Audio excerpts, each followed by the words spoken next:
Good evening. We begin with breaking news. A major FBI operation has resulted in the seizure of $2.8 billion. This is not a border crisis. This is engineered infrastructure. At 6:47 a.m.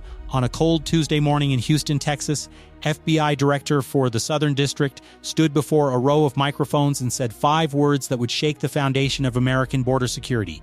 We found the main artery. Behind him, federal agents wheeled out evidence carts stacked with server towers, encrypted hard drives, blueprints rolled in steel tubes, and 73 duffel bags containing $48 million in cash. According to federal investigators, this was the largest cartel infrastructure discovery in U.S. history. Not the largest drug bust, the largest infrastructure. Because what they found beneath a legitimate shipping facility in the Port of Houston wasn't just a tunnel. It was a commercial-grade underground highway stretching 2.3 miles beneath the Texas border, connecting directly to Sinaloa cartel distribution hubs in Nuevo Laredo, Mexico. Federal affidavits would later claim the system had been operational for at least 6 years. It had moved an estimated $2.8 billion worth of narcotics into the United States. Cocaine, heroin, fentanyl, methamphetamine, fentanyl pills by the hundreds of thousands, and investigators discovered evidence suggesting it was all protected from the inside, not by cartel enforcers, by a man with a government badge and full clearance to every border crossing, shipping manifest, and inspection schedule in the state. His name was Director Vincent Harlow, Texas Port Authority Director, 22 years in logistics, 14 years in federal border coordination.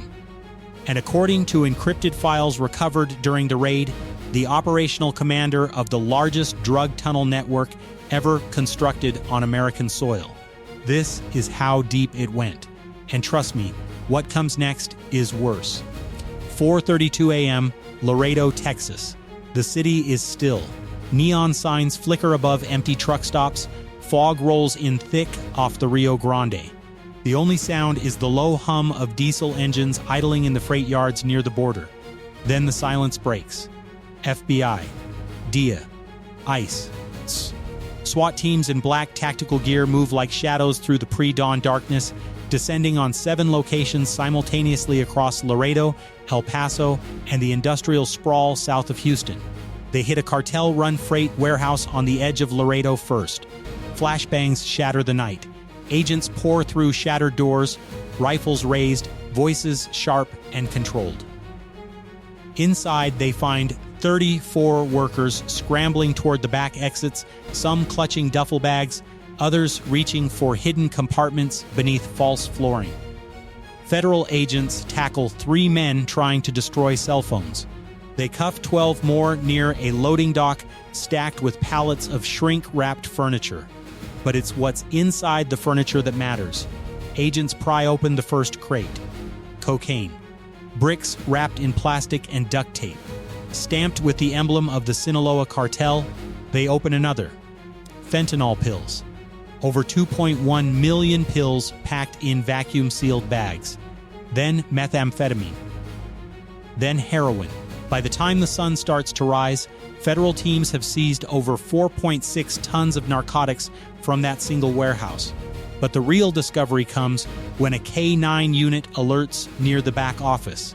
Agents tear through a false wall and find a steel door. Behind it, a staircase leading down, not into a basement, into a tunnel. A tunnel lined with concrete, reinforced steel beams, lead strip lighting, and ventilation systems pumping filtered air through industrial-grade fans. This isn't some dirt hole dug by hand. This is engineered construction. And it runs deep. The lead agent radios command. We've got infrastructure. This is bigger than we thought. Across town at 4:51 a.m., another team hits a luxury villa in the hills west of El Paso. The house belongs to a logistics contractor listed as an independent freight coordinator for cross-border shipping. Authorities later alleged he was a money launderer for the Sinaloa cartel. Agents breach the front gate with a battering ram. Inside, they find $11 million in cash stacked in a climate-controlled vault, along with gold bars, luxury watches, and, most critically, 3 encrypted servers still running. The contractor tries to wipe the drives remotely. FBI cyber specialists cut the power and reroute the system before the data can be destroyed. What they pull from those servers in the following hours would unravel everything. Because the files didn't just contain financial records, they contained architectural blueprints, shipping schedules, border patrol shift rotations, inspection override codes, and a master coordination file labeled Operation Piedra Negra, Black Stone. The digital signature authorizing every file?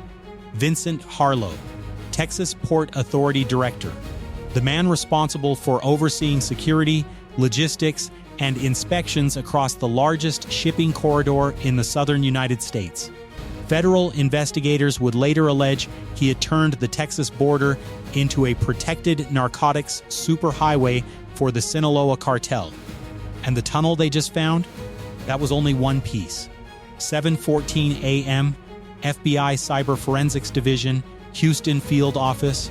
Analysts sit in a darkened room surrounded by wall-mounted monitors displaying cascading lines of code, financial flow diagrams, and satellite imagery of the Texas-Mexico border.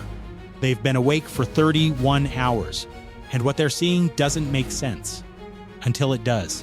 One analyst leans forward and zooms in on a network diagram pulled from Harlow's encrypted server. It's not a chart, it's a blueprint for a shadow empire. Shell companies registered in Delaware, Panama, and the Cayman Islands. Fake logistics firms with federal transportation contracts. Sham nonprofit foundations claiming to support border community development. Restaurant chains. Agricultural distributors. Green energy trucking firms. All of them funneling money in coordinated cycles that investigators believed were designed to look legitimate on paper, but moved cartel cash across continents. One analyst traces a single wire transfer. It starts in Culiacan, Mexico, moves through a shell corporation in Panama, gets laundered through a fake charity in Houston, then reappears as a consulting payment to a border infrastructure advisory firm. The firm's listed director, Vincent Harlow. But it's the next file that makes the room go silent. A construction contract, approved 6 years ago, for underground utility expansion and freight infrastructure modernization beneath the Port of Houston Shipping District. The contract was signed by Harlow, funded through a mix of federal logistics grants and private investment from a firm investigators later discovered was a Sinaloa cartel front. The construction crew? Gone. Dissolved 2 months after the project was completed. No records, no permits, no inspection logs, because there was nothing to inspect. Not officially. One senior investigator stares at the blueprint and says it out loud. They didn't dig a tunnel. They built a highway. And the man who approved it, protected it, and coordinated every shipment through it for 6 years was sitting in a government office with full access to every border security system in Texas. This is not corruption. This is command-level collusion. And the operation has just begun. 5:52 a.m., Joint Federal Command Center, Laredo Tactical Operations Base. A massive digital map covers the entire wall. Red markers pulse across dozens of locations throughout Texas. Laredo, El Paso, Houston, San Antonio, Corpus Christi. Every marker represents a Sinaloa cartel asset tied to Operation Piedra Negra. Freight hubs, tunnel entry points, money laundering fronts, human trafficking transit houses, migrant smuggling safe houses, all of them protected by the same man. Vincent Harlow, the mission commander, steps forward. Over 1,200 federal agents are now mobilized. FBI, DIA, ICE, SWAT teams, U.S. Border Patrol tactical units. Black Hawk helicopters circle above the border. Armored vehicles roll through dawn fog toward target zones. U.S. Navy patrol vessels lock down shipping lanes in the Gulf of Mexico. F-15 fighter jets provide air surveillance along the Rio Grande corridor. This is not a raid. This is continental eradication. At exactly 6:00 a.m., the operation launches. In El Paso, agents storm a cartel superlab hidden inside a defunct water treatment plant. They find industrial chemical mixers, fentanyl precursor barrels shipped from China, and over 800 kilograms of uncut fentanyl ready for distribution. 3 cartel chemists are arrested on site. In Laredo, SWAT teams breach a fortified drug fortress disguised as a family-owned trucking company. Inside, they seize 1.9 tons of cocaine, $7 million in cash, assault rifles, and server racks storing encrypted shipping manifests. In Houston, agents descend on the main shipping facility where the tunnel was discovered. They shut down operations, evacuate over 200 workers, and send tactical units underground. The tunnel is wider than anyone expected, 10 feet across, reinforced steel walls, ventilation shafts, underground rail carts for moving product. It stretches 2.3 miles beneath the border, surfacing inside a warehouse in Nuevo Laredo, Mexico, that authorities believed was controlled by the Sinaloa cartel. Federal engineers estimate the construction cost at over $60 million.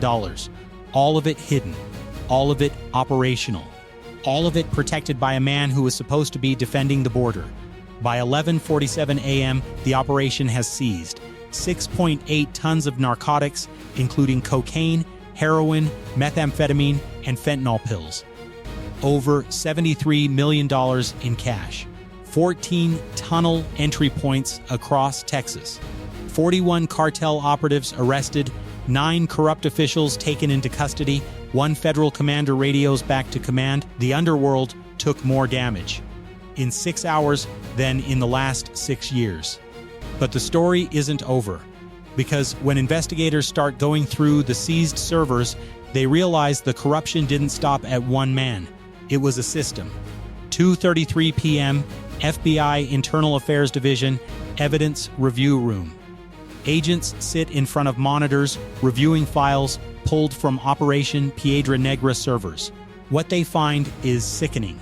Patrol schedules altered to create blind zones when cartel convoys crossed the border.